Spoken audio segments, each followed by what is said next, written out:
Oi, oi, oi. Listen here. Chelsea 3, Aston Villa 0. Oh my gosh, listen. Romelu Lukaku is different gravy. I don't care what anyone says. I don't care what anybody tells me. Romelu Lukaku is built different. That's what you call a number 9 flipping striker. Absolutely remarkable. But obviously I'm going to recap the whole game because there were some good parts and there were clearly some bad parts. And I don't really like to pick out individual players who played well and who played rubbish, but this is what I'm going to do for this review. So, the first half, right? First 15 minutes, we control the game. Kovacic got himself out of a sticky situation in the midfield. Played a perfectly weighted pass to Romelu Lukaku. And listen, ladies and gentlemen, listen. This is what you call a number 9 striker, right? If Werner got that ball, because Werner definitely would have made the run, but there's no way he would have cut on to his left foot. And there's no way he would have scored that goal. There's no way. If you replaced Lukaku with Timo Werner in that situation, there's no way he's scoring. But luckily it wasn't. Lukaku runs in behind, right? Times his run. Looks like he's going to shoot with his favourite foot. Drops the defender. And scores with his weak foot and not makes the goalkeeper. That is the impact Romelu Lukaku has. Now, people could be telling me, oh, if that was an experienced defender, or if they had Emi Martinez, that goal's not going in. Listen, Emi Martinez weren't there, and let me tell you this, there's no way he's saving that. I don't care what you tell me, he's not saving that. Now, during the first half, after that goal, we began dominated. Right? We began absolutely dominated. Ollie Watkins, 7 chances. Villa overall were having loads of chances, and there was no organisation in the midfield and in defence. We were pretty much all over the place. Essentially, we were all over the place, and Villa really should have been 3-1 up. Mendy literally saved us, and Thiago Silva saved us as well. If it wasn't for those two, we would be 3-1 down, and we probably would have drawn the game 3-3. But luckily, since we have them, it was okay. Saul wasn't the best debut. He's clearly not used to the Prem. Because as you can tell, as soon as he skipped past John McGinn, he felt as though he had all the time in the world to pick out a pass. When realistically he didn't, because John McGinn came back from behind, won the ball back, and they were straight through the heart of our defence. And it's just as simple as that. If it wasn't for Kovacic, Thiago Silva, Mendy, I'm telling you now, we would have probably lost the game.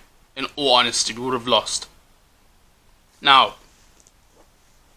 they were having loads of chances. They should have put their chances away, in all honesty. They had literally made pass to pass to pass, dominated the whole first half. I'll give you that. They dominated the first half, alright? Romelu Lukaku, 1 chance, 1 goal. We got lucky. Overall, we were lucky to survive that half. But then, the half-time switch.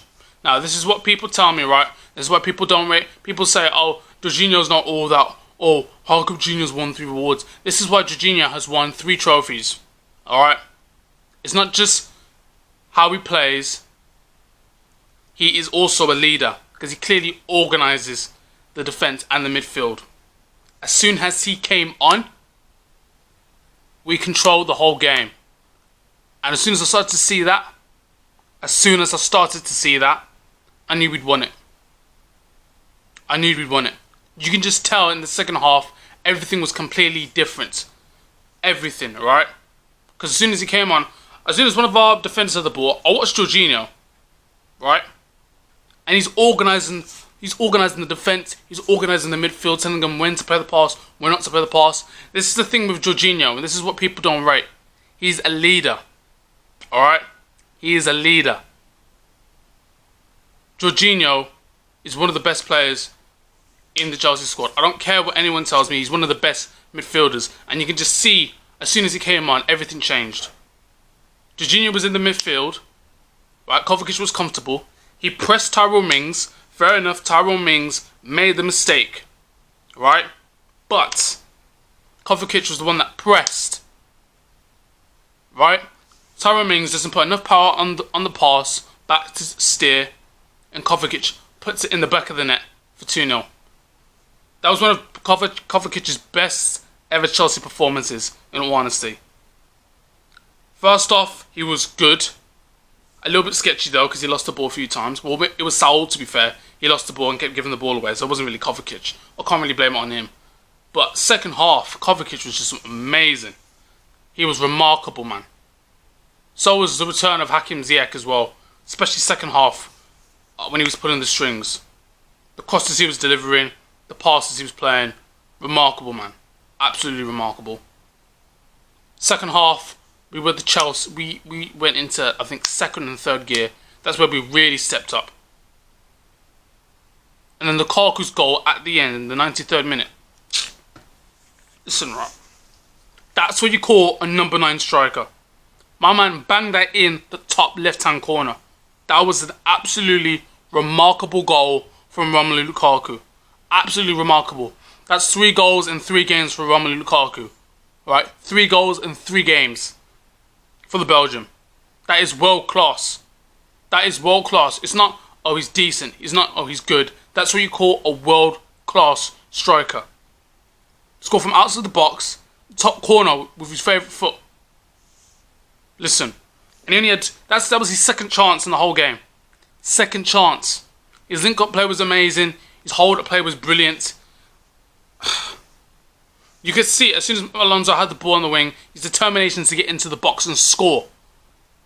That's what you call a striker. That's what you call a striker. Hudson-Odoi, he played alright. Havertz, he played alright. Wasn't his best of games, but he played alright. Villa actually played really well in the first half. And I felt as though they really should have taken their chances. Ollie Watkins should have taken his chances. Danny Ings. John McGinn. To be fair, I feel as though John McGinn played well as well. Harsh decisions going against them, in all honesty. Because I feel as though some tackles that they made weren't really fouls and yellow cards. But it is what it is.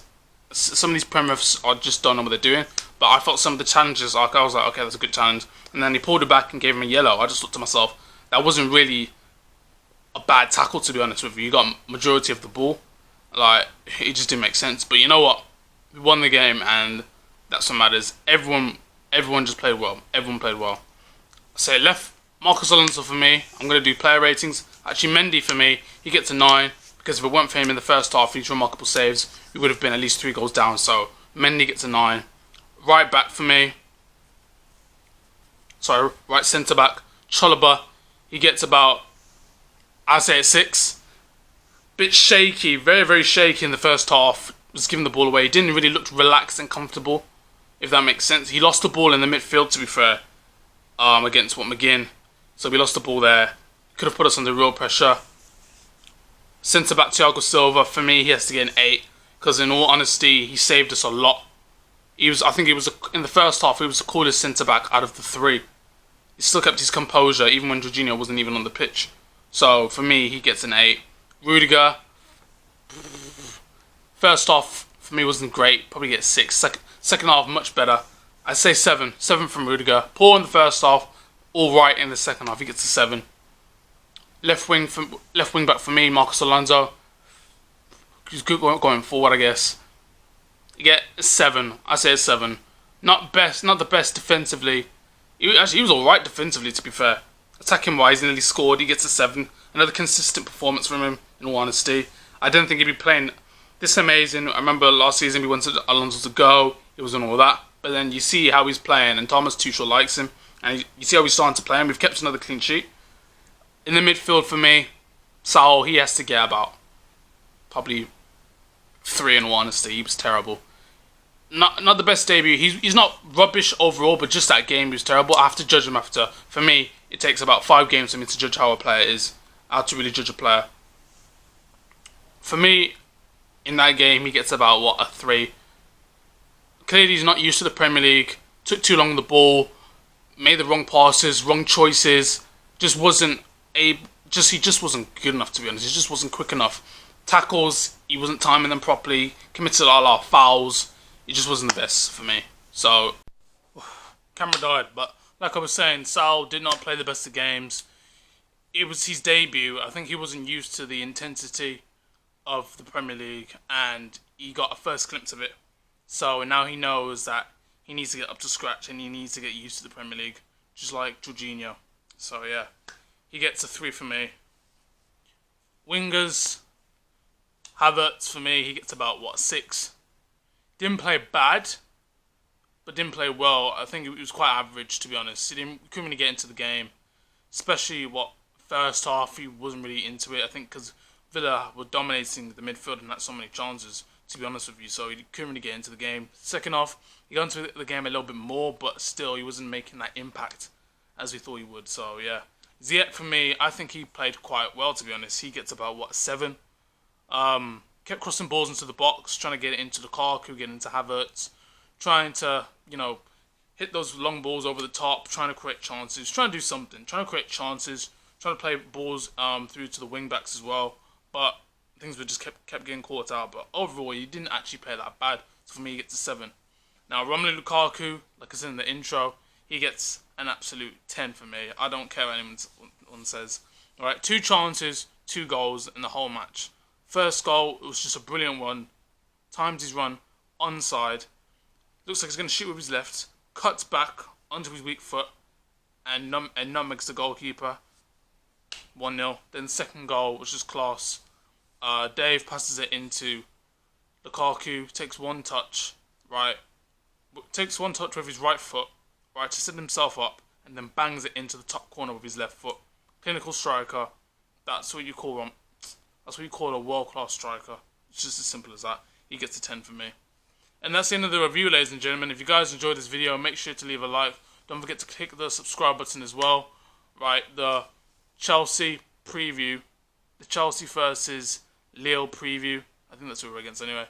I'm going to check the fixtures. That'll be coming up soon, and I'll probably be in the top left-hand corner as well. Alright, I'll see you guys in a bit. And peace!